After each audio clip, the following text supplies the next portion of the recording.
Hey bibliophiles, let's break it down. I'm excited to welcome John Infortunio, author of Destroyed by the Events of the Day and Today Was Tomorrow. John's novels weave together suspense, family secrets, and the complicated ways our past can reshape our future. We're talking about his writing journey, the stories behind the books, and the characters that will shake us to our core. John, thank you for joining me. How are you doing? I'm doing really well. Thank you so much, and thank you for having me. It's a pleasure. Yeah, of course. I knew immediately which book I had to start with because I'm sorry, I do have a favorite. Today was tomorrow gripped me and didn't let go. We have to start there. And for listeners that are not familiar, can you kind of let them know what the book is about? Yeah, absolutely. And thank you for that. I'm glad that was the reaction. It is about a college professor who has just undergone a pretty traumatic experience of his own in losing his wife. He is estranged from his father, who just so happens to be a very popular modern novelist. His father is deep in the throes currently, as you open the book, deep in the throes of Alzheimer's. And he has moments of a lot of clarity. And then he has some moments where he mistakes his son for completely other people that are in their existence and in their world. And I wanted to explore that relationship, but also in one of those moments of maybe part clarity, you're not really sure, part fatigue or lapse of memory.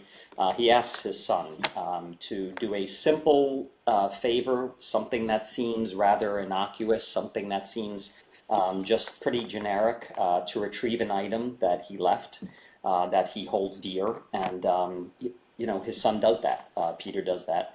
And Peter discovers that within that box, a entire world existed that kind of shocks him to his core in terms of who he is and what his past was, what his history was, and who his father, who his mother was.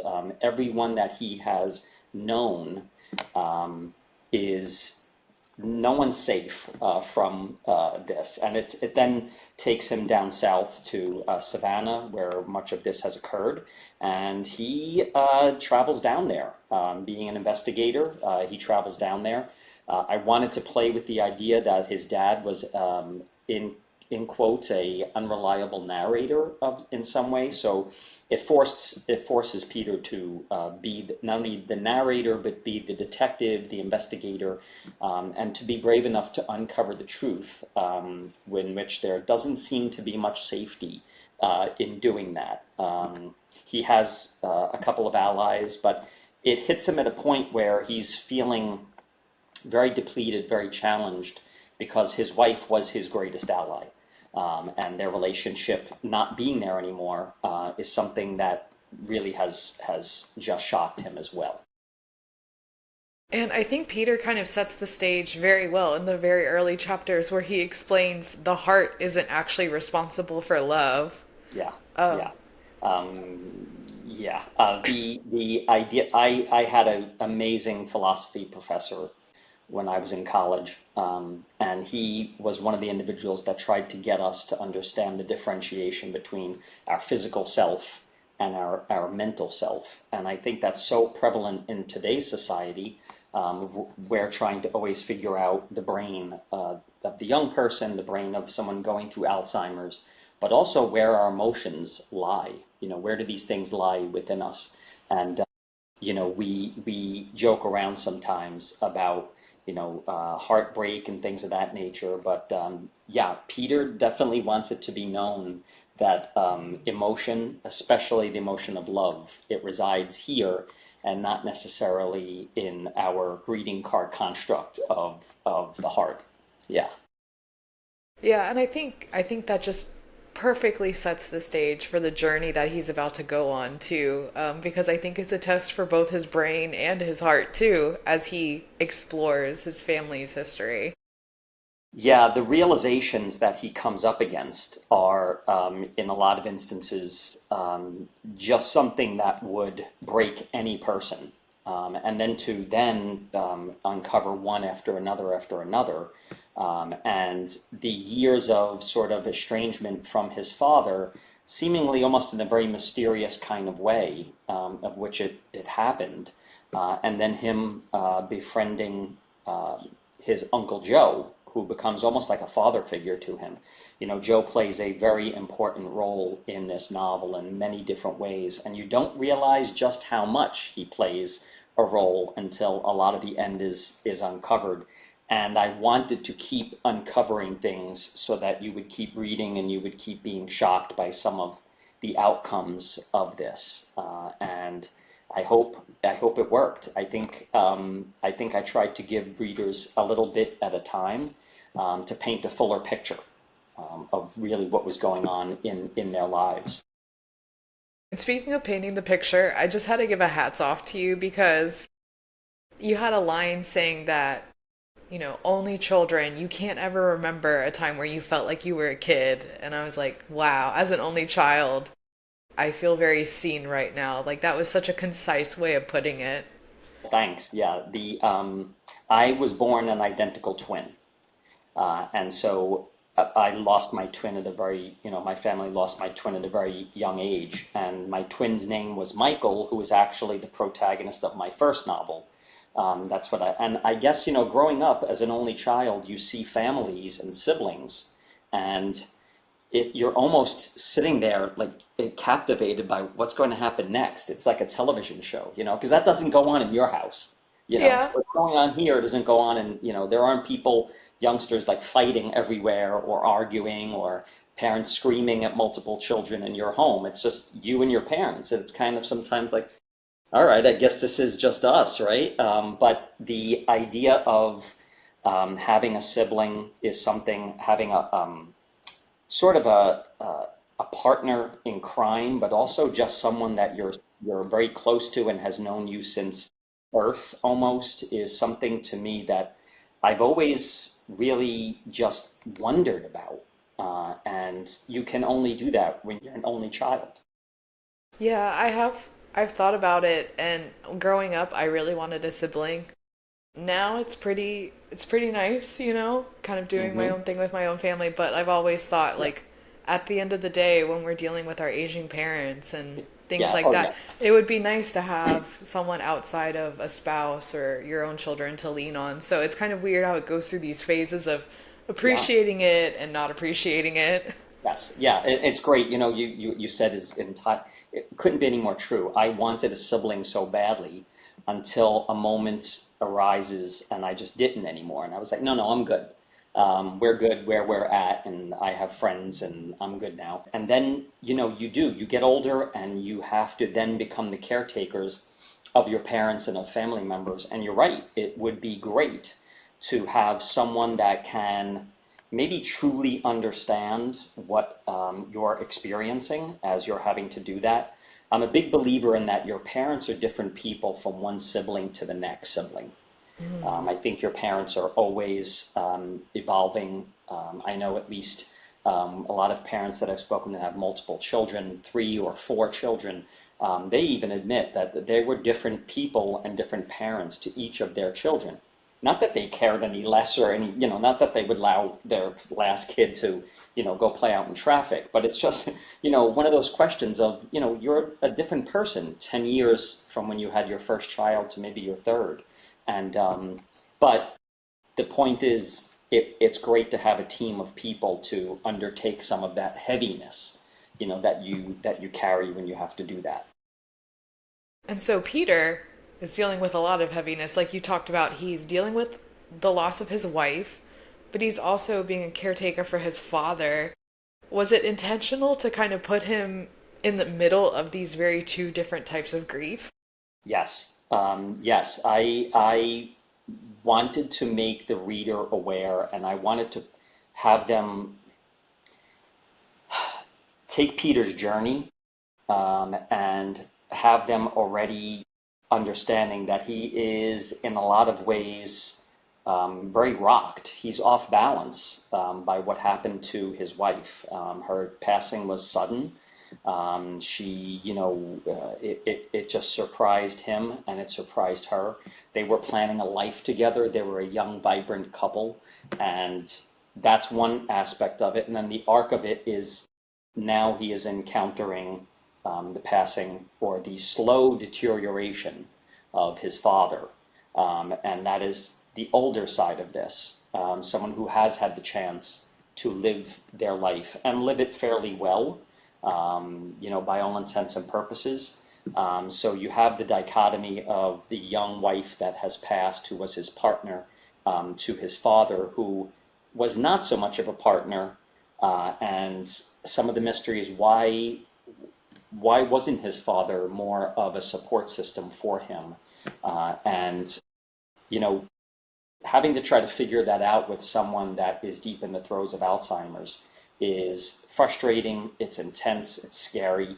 And so, yeah, I definitely wanted to, keep the presence of his wife really through flashbacks and through memories, but also then have him divert immediately to his father, who, is his own character in his own respect, but kind of the total opposite of the support system that he would have had with his wife. So speaking of support system, I wanted more Peter and Ruth. Like, I feel like they need to have a spin-off series where they solve mysteries of all of the rest of Ruth's patients. Like, that was phenomenal. Thank you. Yeah, she was a lot of fun to write. Sometimes you have characters and you just really love writing them. Ruth is feisty. She's funny. She loves to, their rapport and their relationship is, you know, I really think, and I hoped it would come through the pages to the reader as being something that, you do look forward to those moments when they have those few minutes together. There's a sarcasm that exists between the two of them. There's a beat and a meter to their conversations. But yeah, you're right. Ruth is a tremendous support system. She really, starts to love him as you would love a son, and she does take that journey with him, almost as if what the I want the reader to do, she is doing for the reader. She's partnering with him to try to help him to figure this out. So she's also playing detective. She's also, Ruth is the father's caretaker in the hospital. She is his nurse, for those that haven't read it. And she is an individual that is loving. She's a character in that she dresses his dad up in these really funny clothes, fancy clothes. And I think sometimes it was just to bother Peter. Sometimes it's because it was just something she wanted to do that was nice. But yeah, she was tremendous fun to write. I always get a little nervous writing a female character. I have to be honest. I always get a little Yeah. nervous. I want to make sure I'm capturing and I'm doing justice to the female character. But boy, yeah, she really, I have to say, she and Sean from the first book are probably Mm. the two favorite characters that I've written. They're so different, but they were just so much fun to write about. Yeah, because I feel like with Ruth and Peter, it was very much like a restoration in humanity. Like, there's no reason why you can't joke and be friendly with your father's caretaker. Like, this is something that we can all do where we feel like it doesn't matter day to day, but then when it does matter, when she's able to help him, like, it means so much. And then, when he comes back and he explains it all, and she's like, so I'm not getting any peach cobbler, is what I'm hearing. Like, gold star. I was like, Ruth is a real one. I love her. You. Yeah, she has her priorities straight, and I think one of the real things about Ruth and Peter, they're both in professions where you give so much of yourself. Teachers, nurses, there are people that are in these sort of caretaking positions, and they do it out of it's a labor of love. Teachers teach and nurses, help patients, and it's out of love. So she really is there till, Peter's missing the support of his wife. He really will never have it from his father. through most of the novel. So it has to come from somewhere. And he puts all his cards, his chips in the middle of the table, and she gladly says, "You know what? I'll help you. I'll take the trip with you. I'll take this journey with you, and let's see how it goes." But yeah, he makes a promise to her to bring her back some peach cobbler, and he drops the ball on that. But she's one of those people that will remind you if you've not kept a promise, and we all need friends like that. We You know. do. Hmm. And so I realized after I read the book and I was sitting there, because I thought to myself, who actually has it harder? Peter's father, who's losing his memory and grip on reality, or Peter, who's starting to realize his reality is actually not as true as he thought it was? That's amazing. That's a great question. I think Alzheimer's is such a difficult disease to be around, and my father passed from Alzheimer's, and there are days where the clarity is remarkable. Then there are days where they really it can be so frustrating because the person's there, but and you can almost feel them struggling to remember things, but it's just not coming, it's not happening, and then the neurons just are not sparking. And I think even though Peter's father is going through what he's going through, he still manages at times to find little moments of joy, whether it be through music, whether it be through something Ruth has dressed him in, his sneakers or something like that. Ruth has a propensity to dress him sometimes in 90s hip hop style clothing at times, and I think she gets a kick out of it, to deliver him that way with very fancy sneakers and a tracksuit and stuff that for those of us around in the late 80s and 90s we would have remembered those outfits. But yeah, I think there are times where Peter is hoping for more. He's trying to uncover some of these things and just hoping that there's one moment he can get that where the window is open, where he can get that clarity so he can get an answer to one or two questions. And he knows his time is limited with those visits he makes with his father, to his father in the hospital. And he just has to strike while the iron is hot. And getting the right question in and getting that answer helps him, but it can also lead to more curiosity and confusion and pain and ultimately what the ending of the book is, which is a full reveal of what all of their lives have been about. And so throughout the book, there's hope, there's suspense, there's grief, there's frustration. Every chapter has a hardship in its own way. What was the hardest scene to write? Wow. I think there were a couple of chapters that really were difficult. I think it's when Peter, there's a scene where Peter is, finally forced to confront his uncle. That's a very culminating scene.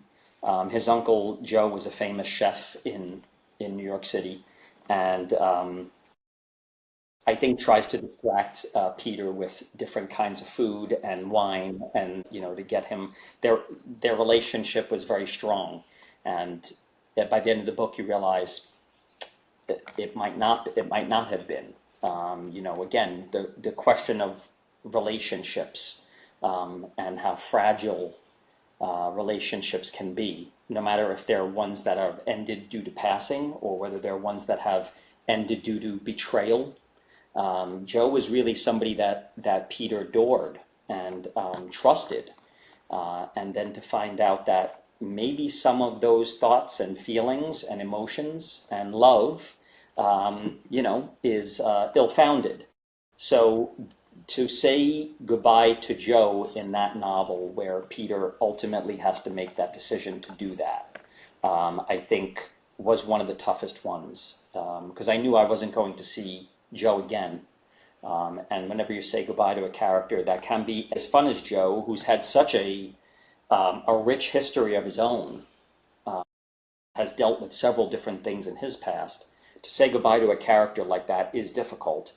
So I would definitely say that that's one of the scenes that was the hardest for me to write. Probably took me the longest, and I think I spent the most time editing that out.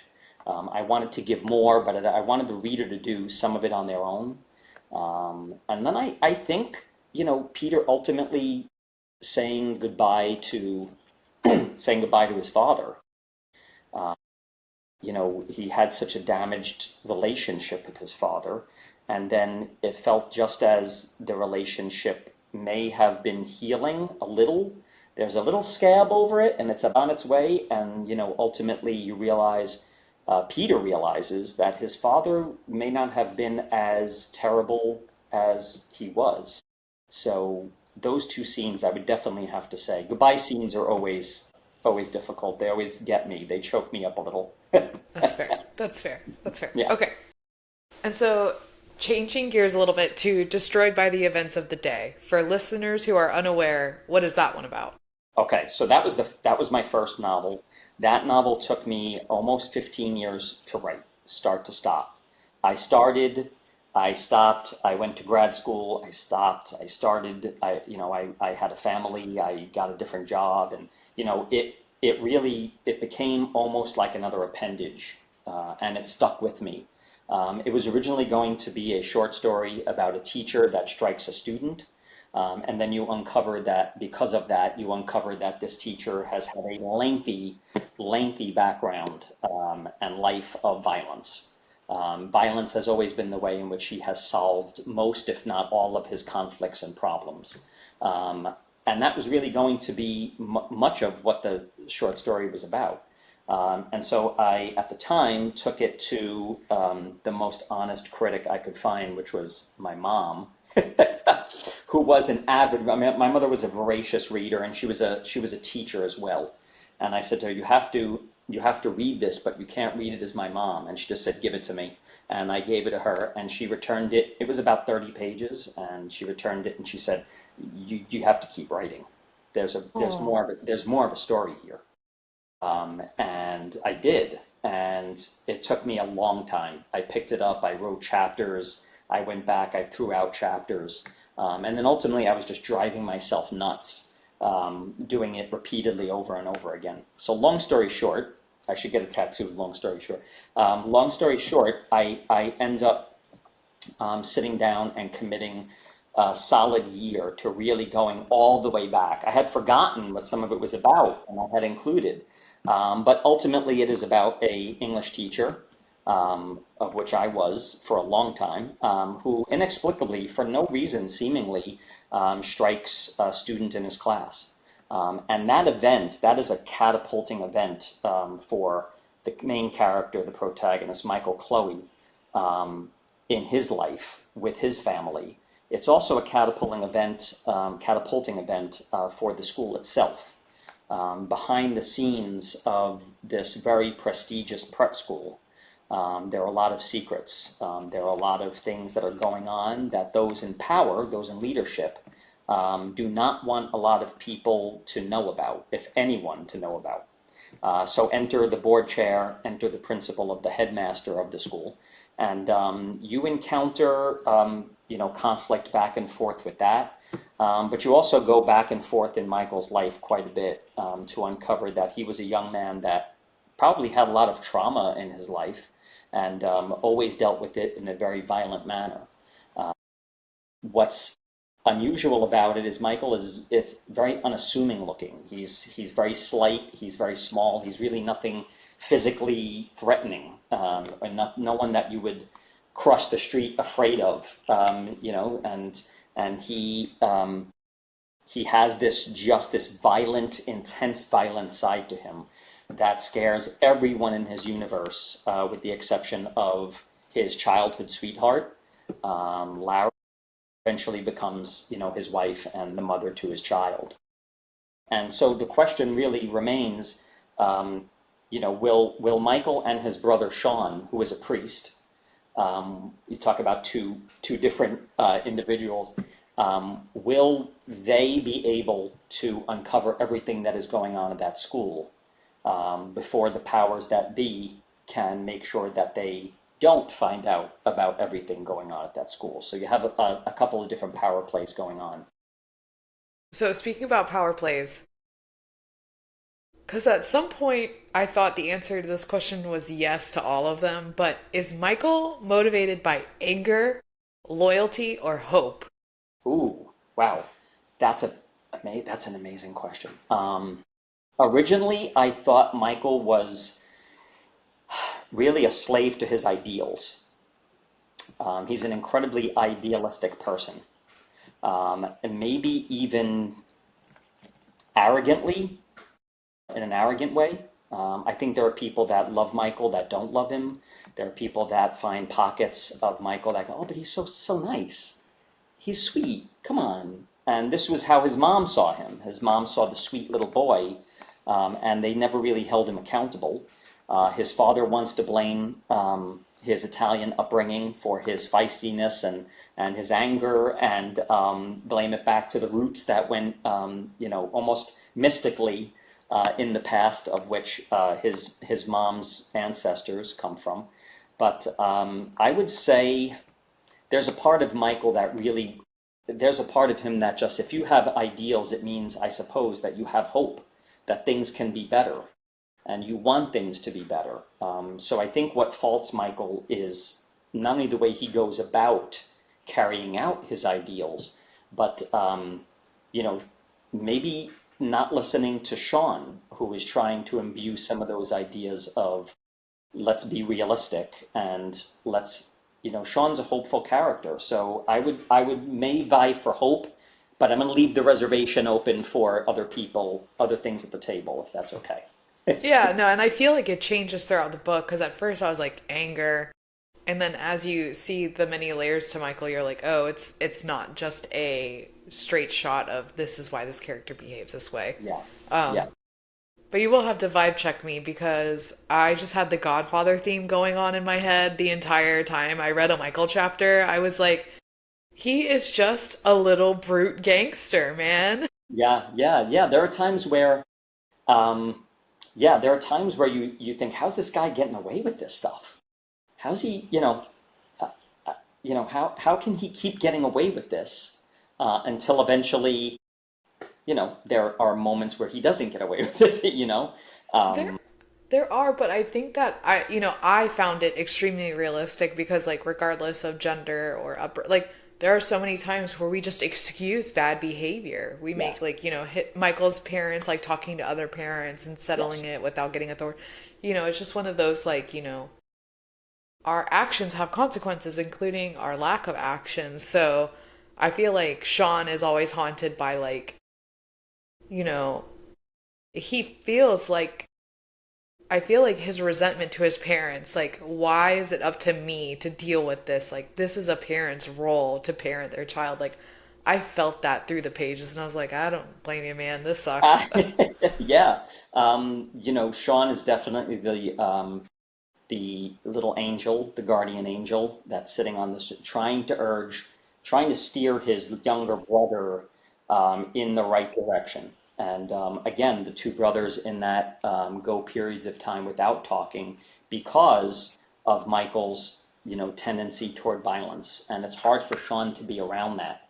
And Sean is battling his own demons in a way, his own secrets, and there are things that I suppose he feels pretty, he sees as reprehensible with his brother, and even tells him at some points, and he even tells him, "I can't believe that, that this wonderful person that you're with is you're allowing this to happen, and this person." So yeah, there are definitely challenges in that because I needed to, I didn't want to create Sean as righteous, but I did need him to be on the reader's side, like you just said, of, come on, Michael, like, just listen to your brother for once, just once, just come on, you could do it. Like, he's trying to help you out, just listen to him, and if not here, then maybe at the end, you may want to listen to him.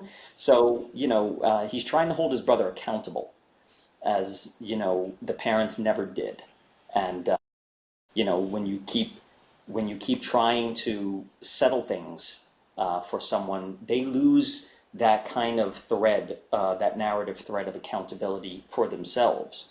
And, ultimately you ask yourself, does Lara want to hold him accountable? Does she realize she can't? What is, she's a very strong woman, but in the same instance, you think at times maybe she just feels, I love him and I have to love him, maybe the way that he is. And it's confusing. I was the most confused by her because I thought to myself when she responds to what happened, that's finally going to tell me a lot about her.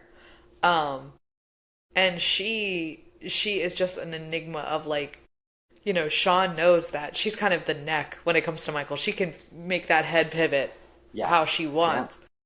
But I feel like she's even so lost in her feelings of what Hmm. happened because, there's the part of her that fell in love with Michael very early on, Hmm. but now she's a mother to a young child. Like it's not just her and him anymore. And so that layer of complexity, when she finally heard, I was like, okay, now I'm really understanding this dynamic better.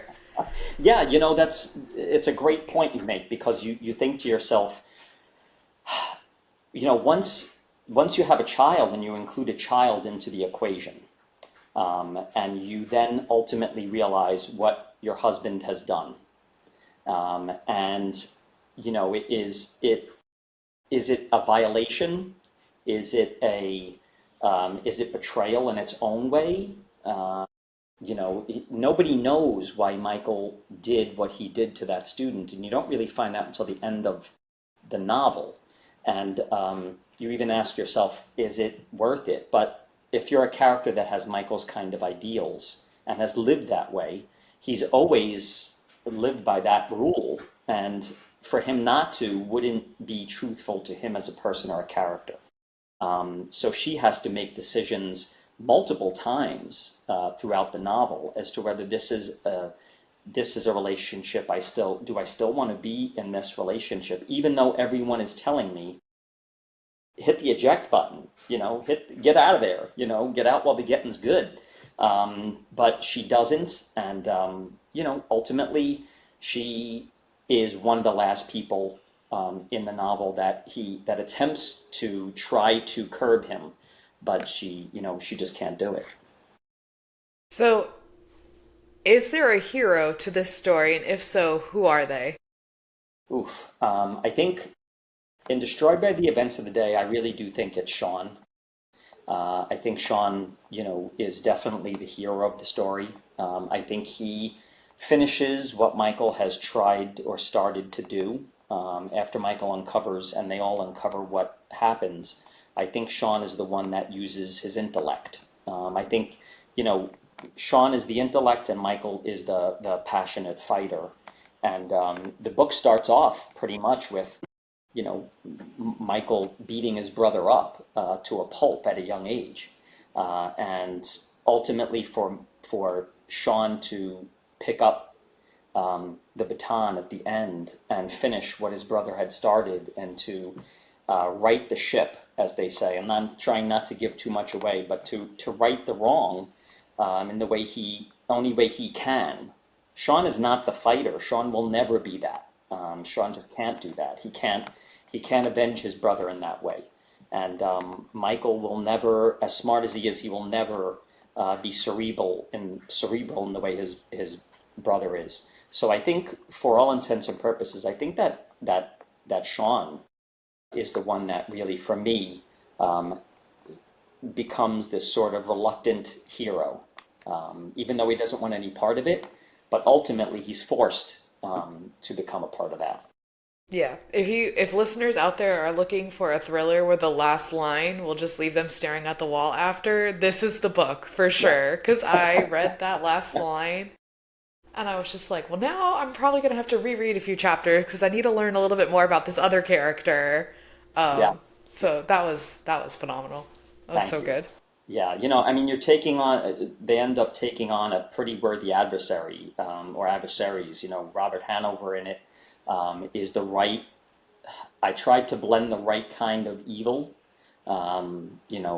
opportunist, wealthy, devious, cunning, in a very quiet way. To me, villains and evil and rough characters are always more scary when they are subtle about it in ways. And I think Robert Hanover blends that. You know, he's very, you would not assume he has the ability not only to speak but to threaten and to intimidate the way that he does. And he has a useful toy in Donardi. You know, Donardi is the headmaster of the school, and he is this. He's supposed to be a leader, and he's really, you know, used. He's a marionette, so to speak. And I think, you know, there's really no part. He's getting a lot out of this, but at the same time, Hanover knows he has somebody that is a very maybe say willing person, and Anya, his assistant, is was fun to write too. She's taken on these guys, and you know she's like a Black Widow spider in her own way. You know. Yeah, Anya, at one point, I think it was when her mother was like, "Why do you do this? Like, you work crazy hours." And she's like, "I never have a want or need. I just get whatever I want because she provides such value to Hanover. That way, like, he knows if he needs something settled, she'll take care of it." And like, I wonder how she's doing because I had a time in my life where I thought I was the hottest shit and had a really phenomenal job. And, looking back on it, I was like, for what? Like, and even she admits, like, she's too busy to go to the shows, but she knows if she asks Hanover for the tickets or if she wants a certain car, like, he will get it for her. So she was a trip. Yeah, she's A a hundred trip. percent pure fire. She is in her own way. She's incredibly smart. She knows she beats him to the punch. They've developed their own language pretty much. I really wanted to make that relationship between them almost parallel to the relationship between Michael and Lara, but in a very devious, hurtful, mean, kind of destructive force, like almost like a Bonnie and Clyde kind of to Michael and Lara's very sweet hand holding throughout their adolescence and stuff on the swings together. But I wanted Anya to be the right amount of dangerous, but not someone that's going to, walk into a bar and like shoot the place up, that kind of thing. And she's scary in that respect. So she's a perfect complement to Hanover in that. Yeah, because with Hanover, brute strength, sure, but it's really the information and the connections that makes him so dangerous. It's that quiet shark lining in the water that you don't see until it's too late. For that. That's yeah, I appreciate that. That's a great way to think about her as she's in any kind of fancy car that she wants. You're right, and she's non-repentant. There isn't really anything about her that smacks of conscience. There's nothing about her that you would think goes home and has deep regrets about the things that she's done. She's purposeful. She's really she is the sharpest knife in the drawer that you could possibly find. And then, for all the books tied together, you have so many quotes about time in Mm, both of them and how yeah. it's a resource, but it's also a threat. Like, you gotta walk me through that. Wow, that's amazing. I'm actually blown away right now that you made that pickup because it is something that really it confounds me. Time is something that confounds me, and I think I read Proust in Search of Time in grad school, and there are just so many different themes that run throughout literature when it comes to time, and authors that have a lot more to say about it than I do, and probably on many better ways, but much better ways. But I think it's definitely a theme that I like to explore. The speed of time, how it can, just it seems to evaporate. It's so elusive. There are aspects of time which can be incredibly painful, versus just the sheer bliss. For example, you know, Peter and his wife sitting in the museum together for just a few minutes, being this a remarkable experience. And then, in the first novel, Michael and Sean, when Sean comes to visit Michael in the last time that they spend any time together, and he removes the watch that Michael always had that was given to him, sort of saying that he'll pick it up now. He'll be the bearer of this. And for me, time is just so many different things. It's the one thing that we want so badly to retain and to keep. And no matter who we are, it's the great leveler, no matter who we are, no matter how much money we have, no matter what our role in society is, no matter what we've done with our life experience, it's the equalizer and it's the leveler. And it's really, it just has always been something that I've really thought about, and it's so prevalent in music, and music is a big inspiration to me. And a lot of authors that I've read, they try to investigate it, and I think sometimes it's almost accidental. I'm writing about it, and I think, oh, here I go again. This is like, come on, John.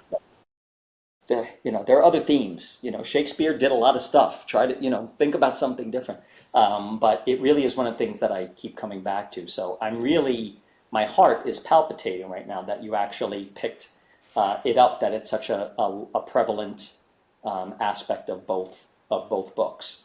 Yeah, it is, and especially because obviously the in between time between losing his wife and dealing with the grief of his father, but there's actually this like side eulogy part of Today Was Tomorrow, where the guy gets up there, and like without putting too many, but he's just basically like, the world isn't that small. Like you have to go out there and make the most of it. And I was like, dang, like this is so true. Because you don't, Peter with his wife, you assume she's perfectly healthy. We obviously know something has happened, and you just don't know how much time you have.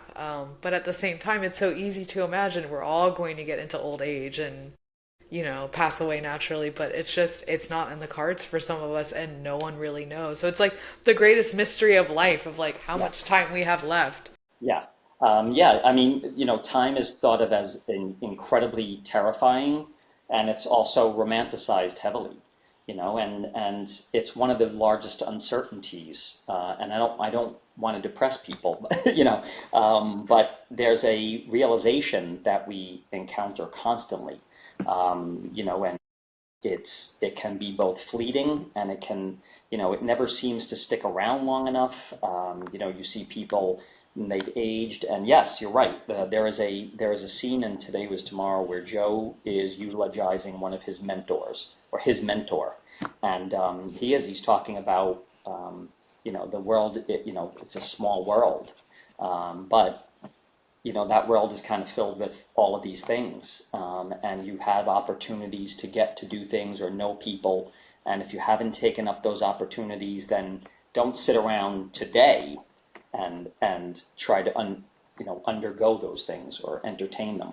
The time is ticking, as we're all sitting here right now. So, yeah, it's really definitely a prevalent theme. It probably will continue to be. I'm not going to be able to figure it out, I promise you.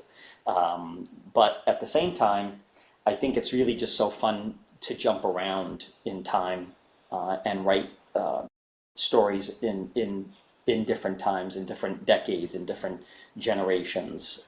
It's really, really fun to do that. And with the second book I went to Savannah, and I did a lot of research there, and I tried to imagine certain things. I took a ton of pictures. I spoke to a bunch of people. The people of Savannah are remarkably charismatic and colorful, and it's got an amazing history, some good, some very bad, but they are very colorful,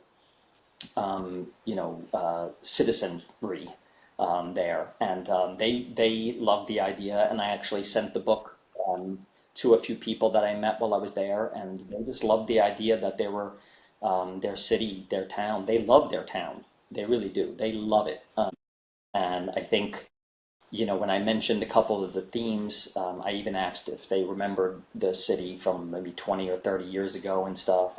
And so to be able to capture and hear their voice was really important for me, what they remembered. If someone were to say to you, what do you remember? What are three things you remember about where you grew up? What would those three things be? What would those vivid images be? And so that's kind of what they gave me. They painted the flesh out. Yeah. And I think it's one of those too, like books are a great way to experience things that you may not personally be able to experience yourself. Traveling is a luxury for some people. They're not going to be able to go to Savannah, they're not going to be able to, etc. But, we just get so much of a richness of understanding different ways of life, different areas of the world. Even though it's fiction, like it's still so powerful, and I think underrated.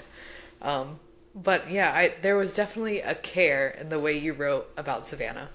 Thanks. I mean, I love it. I love Savannah. I love Charleston.